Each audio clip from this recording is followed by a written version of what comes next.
part pour la conférence Sahara de la Basketball Africa League bi nga xamante ne mooy am fii ci Dakar Arena du 26 avril au 4 mai le premier match d'ailleurs jeex na léegi Creole Star a perdu devant ki nga xamante ne mooy Petro de Luanda sur le score de 103 à 74 match boo xamante ne c'était un peu à sens unique alors waaye ñun match bi ñu intéressé xam ngeen ne mooy le match de l'AS Ville de Dakar mu war a jouer ak l'US Monastir waaye balaa ñuy dem si match bi dañuy dem xooli l'ambiance d'avant-match avec les supporters Ndeye Camara. alors soxna Anta comme ni nga ko waxee rek ñu ngi fii tey ak yéen fii ci Fan Jaune 5e saison Basketball Africa League bu ñu nee Basketball Africa League on parle du spectacle on parle du beau basket mais aussi on parle des outfits fans yi dañuy jógee fu nekk façon langue bu nekk di nga ko dégg anglais français wolof espagnol loola saf lépp ngay dégg. duñ def rek lu dul dem xool supporters yi nga xam ne tey ñoom ñoo ñëw fii supporter ville de Dakar yi parce que ren moom moo représenté Sénégal daaw AS Douanes la woon daawaati géej AS Douanes ren ñu changé indil ñu AS ville de Dakar dañuy dem xool supporters yi naka lañ koy waajee ak ambiance beeg engouement bi am si partout si stade bi mais surtout dinañ leen indil sañse bu gën a rafet mooy outfit du jour. duñ def dara rek lu dul ànd ak suñu caméraman ngeen topp ñu dem wan leen ambiance su Fan Jaune Dakar Arena. anam sax. mi ngi nii Ousmane ça va. ça va oui ça va. alors Ousmane lan moo la indi tey Dakar Arena. annonce bi moom ma ko njëkk a dégg moom am naa mbégte bu neex quoi parce que loo xamante ne nii lan na ba kii ville organisée loo xamante ne nii pour Afrique bi yëpp la loolu dama si am contentement bu rëy quoi. da ngaa ñëw supporter ville de Dakar. supporter lu neex kay waaw yëngal rek. am nga si yaakaar mbaa. waaw bu baax sax ville ngan di yaakaar sax bilaa walaay. ayca merci beaucoup Ousmane dañuy dem xoolaat yeneen supporters yi rek ñu wax ñu naka lañ koy dundee ñoom aussi. ci 5e saison ville de. waaw vraiment tey moom dañoo ñëw pour seetaan pour supporter vraiment léegi nag lenn la ñuy ñaan suñu Lions yi mooy nañ gagné kese parce que mënuñu jóge fa sori pour ñoom ñu ñëw fi jëlee vite défaite quoi man li message bi may joxe Lions yi mooy daw leen ku sonnu génn daw leen nañ daw basket ku sonnu génn voilà nañ basket normal incha allah ñu am ndam ñibbi si jaam ak salaam incha allah voilà force à vous les Lions. am ndam ñibbi loolu de la sama waaj indi ba tey jeexagul de dañuy dem xoolaat yeneen supporters yi ñu wax ñu naka lañ koy dundee ay. alors 12e gaynde chaque fois yéen a ngi si Basketball Africa League bi tey ngeen ñëw indi ville de Dakar. waaw noonu la demee maa ngi nuyu ñëpp sant ñëpp bëggee ñëpp waaw mais 12e gaynde maanaam tënkuwuñu ko fenn quoi ñëpp 12e gaynde lañ même yow mii nii sax 12e gaynde nga bokk waaw. lan ngeen indaale tey ci baal bi. waaw bool bi indi nañ tey lu bees tax lu nar a neex lu nar a rajoxoo maanaam bëggee la c'est le bëggee waaw Sénégal rek. parce que même année chaque année dañu koy ñëw teewe année bu jot dañ koy ñëw teewe rafetlu na bii tamit parce que VD yaakaar naa suñu équipe la ñun ñëpp VD la teewal mais tamit Sénégal la teewal parce que tamit ku teewal Sénégal suñu drapeau nga teewal kon tamit duñu nangu ku gàkkal suñu drapeau ñu ngi seen gannaaw. Dakar à fond Sénégal. Alors, qu'est-ce qui vous amène à part suivre ville de Dakar? C'est la basketball, on parle du spectacle, on parle de la culture surtout. C'est beaucoup le basket, passionnée de basket. Et je suis venue avec les jeunes que j'entraîne, ça c'est Ahmet. Et on essaie de véhiculer beaucoup de valeurs aussi à travers le sport. Donc c'était important de les amener ici, ça leur fait plaisir. Vous parlez de valeurs, quel genre de valeurs exactement? Le fair play notamment. La place des femmes dans le sport, combativité, tout ce qui est... Ouais, il faut se montrer fort. Sénégal rek fondamentalement, carrément, exactement, légalement, absolument, mais très cordialement. Tey dañu ñëw supporter ville de Dakar. Le 12e gaynde les mains propres sont là. Le bool nag moo ñu signé benn contrat. boo xam ne 3 jours lañ war a animer si bool bi maanaam tey ouverture bi ak mardi ak buñ koy tëj loolu moom ñun ñoo koy def mais terewul nag dañuy supporter ville de Dakar ñuy woo tous les Sénégalais autour de derrière de la ville de Dakar bi nga xam ne ñoom ñoo fi représenté Sénégal kon nag sénégalais ñu ngi leen di woo non seulement ñu ñaanal ville de Dakar mais engagé wu pour supporter ko pour que vraiment mu mën a matcham yëpp mu gagné ko pour vraiment mën a qualifier pour mën a dem ci phase finale yi loolu day doon lu ñuy neex lool. merci Sénégal rek waaw des sports rek fondamentalement. Bah, c'est pas quelque chose de nouveau parce que physiquement on est prêt, mentalement on est prêt et tactiquement on est prêt. On s'est assez préparé pour pouvoir jouer ce tournoi-là. Du coup, je pense que surprise narul am parce que niveau yëpp tolloo muy Monastir, Petro Luanda, AS Ville de Dakar ñun ñëpp suñu niveau tolloo même su nekkee am nañ ay recrues on va gérer inchallah.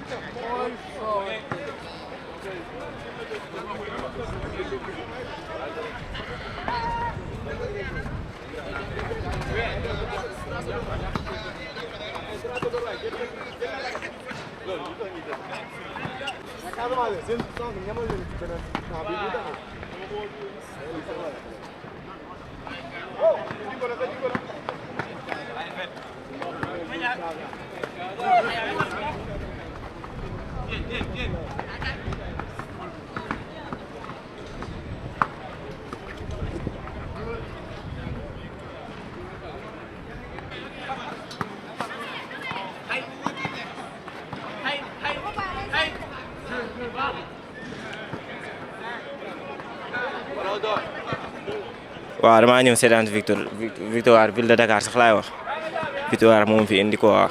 alors ñuy organiser bal bi chaque année fii ci Sénégal naka ngeen koy waajalee engouement bi ndax gis nañu gars yi dañoo bëgg divertissement te woykat yëpp presque ñooñu. waaw non ñun ambiance bi sax moo ñu fi gën a indi xam nga te ambiance bi gis nañ tamit day motiver joueurs yi ñu gën a kii ndax comme ñu ngi koy organiser daaw ak yëpp gis nañ ni victoire yi da leen gën a motiver ak yooyu noonu ñu ngi xaar nag kii nii woykat yu bëri ñu ñëw yëngal fii. ñoom Viviane Chidid. bëgg nañu yëngal fii nañ ko wàccee ba mu am zéro. saa yoo est-ce que doo fan si biis yi ci seen nouvelle génération bi nga bokkale biis yi ngeen di topp. waaw non man nag Wally laay topp ak Dip dégg naa Dip moom maa ngi xaar Dip moom Dip.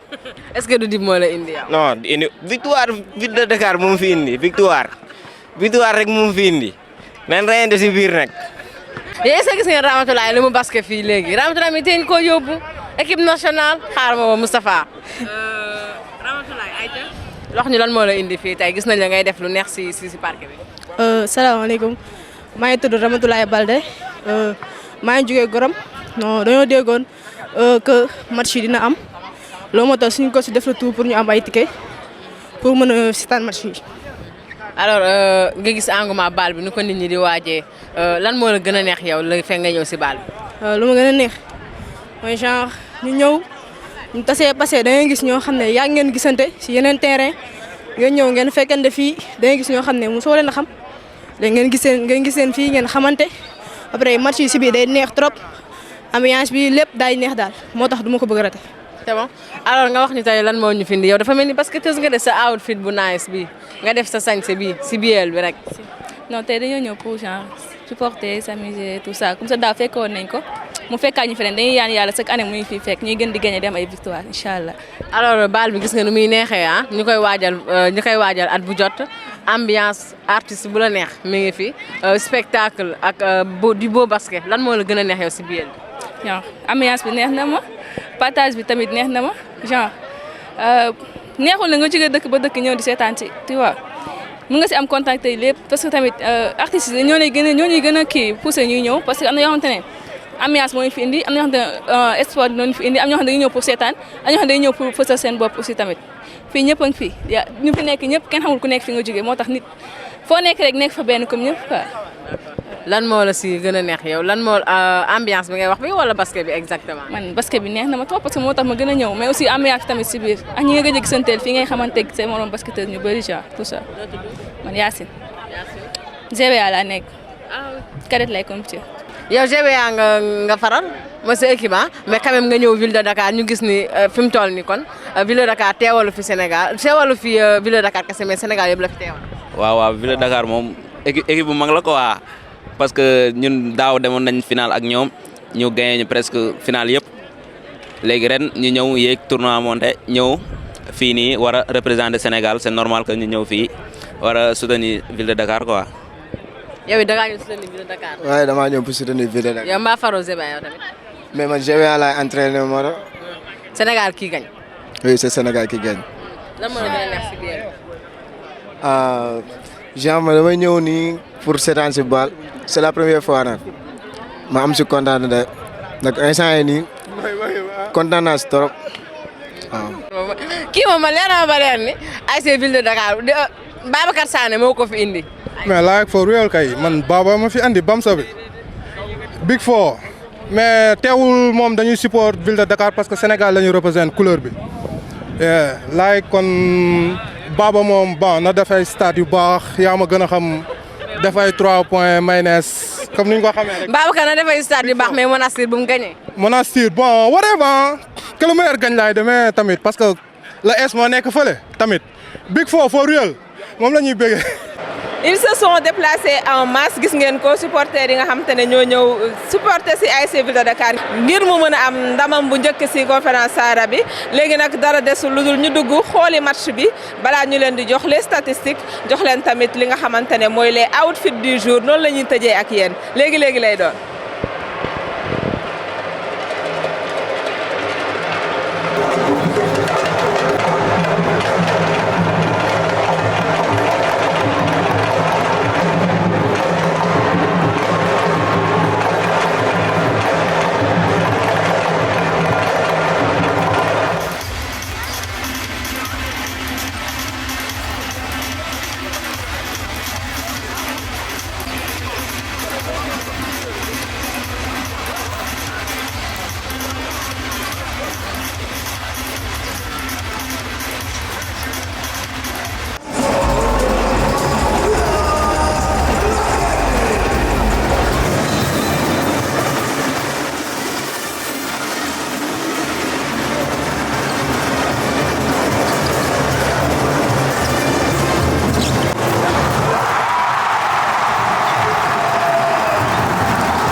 Mauvaise défaite.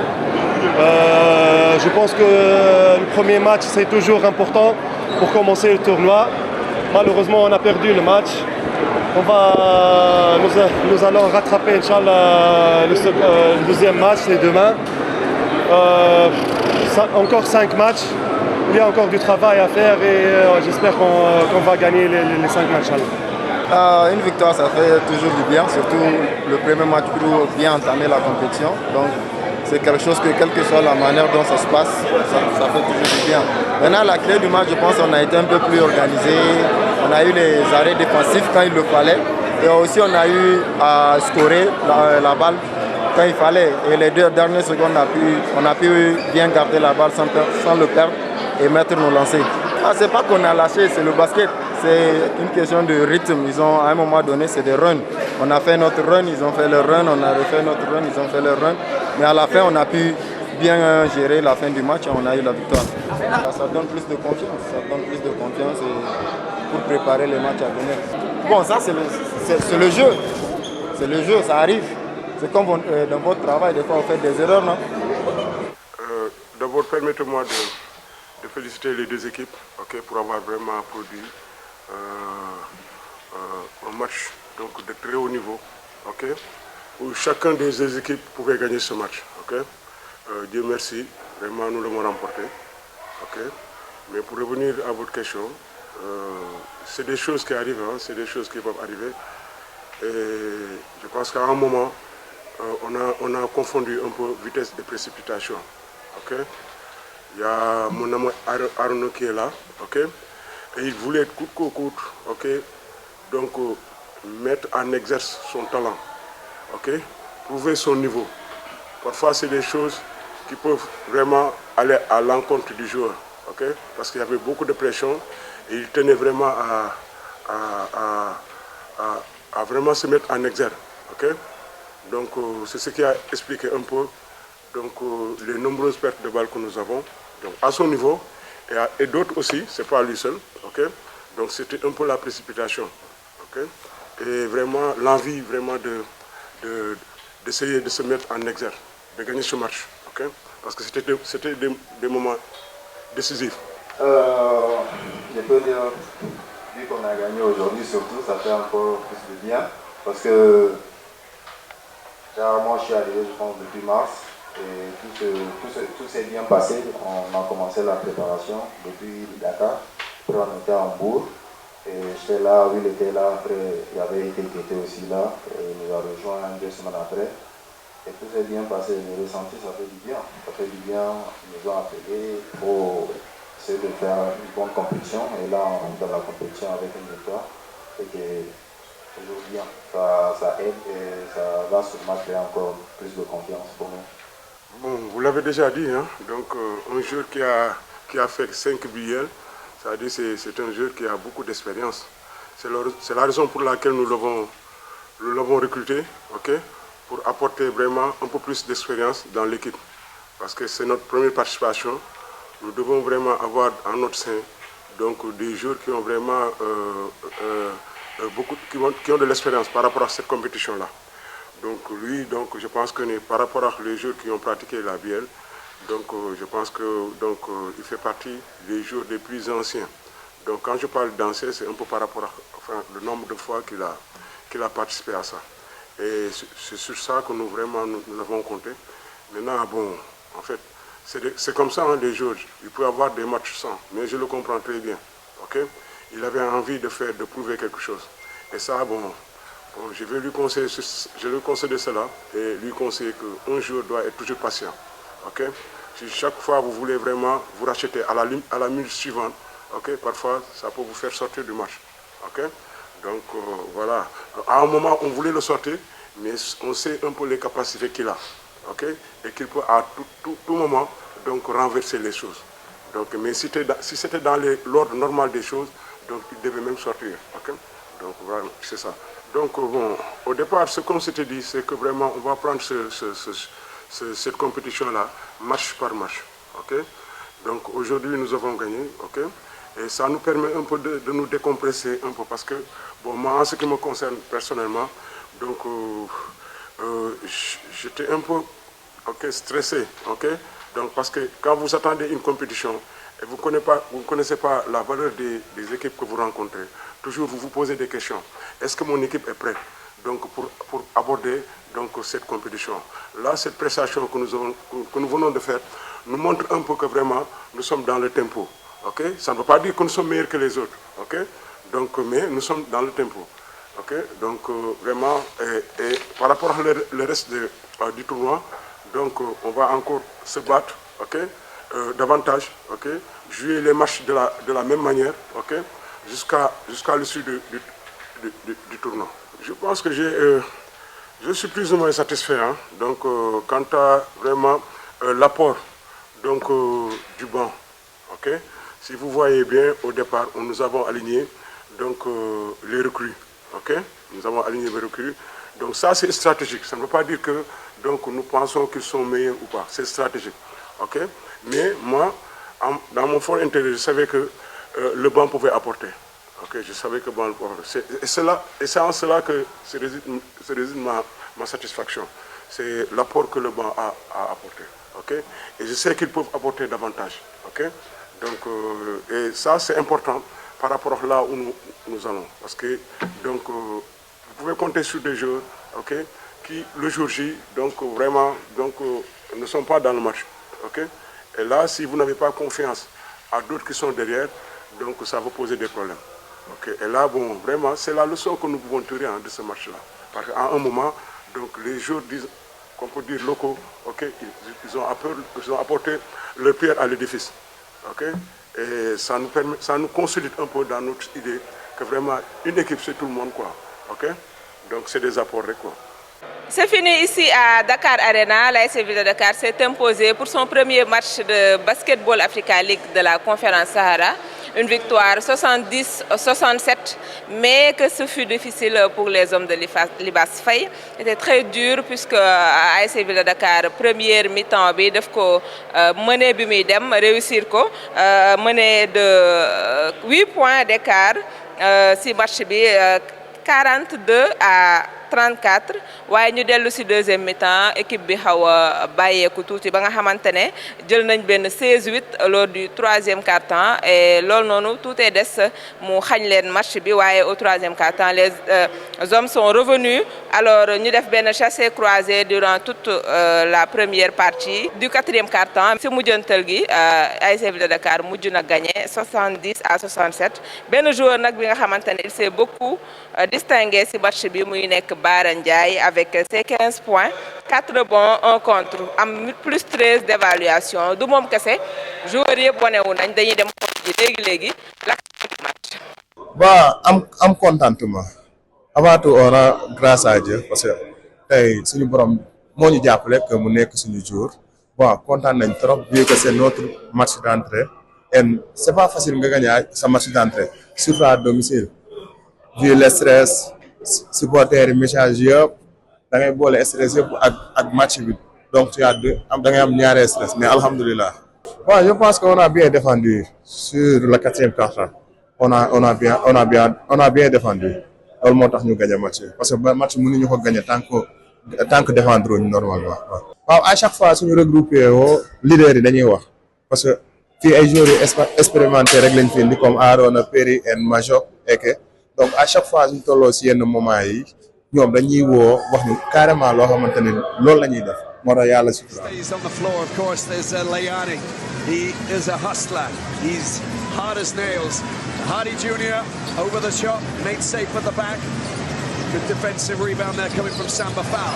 Lovely touch. Niang showing off his skills. Going around. Is he going to finish it? Big player, big move, big bucket. Very timely there for. Action du match ngeen doon seetaan léegi avec la complicité du site de la Basketball Africa League duñu yem ak yéen foofu dañuy tàggatoo ak yéen ak les outfits de ce match xam ngeen ne Basketball Africa League c'est du basketball mais c'est aussi de la culture ñii dañuy ñëw vêtus de leurs plus beaux vêtements ñëw ak style kon dañ leen di bàyyi ak li nga xamante ne mooy sañse yi ñu jeexalee ko di leen jox rendez-vous ba suba ak jàmm.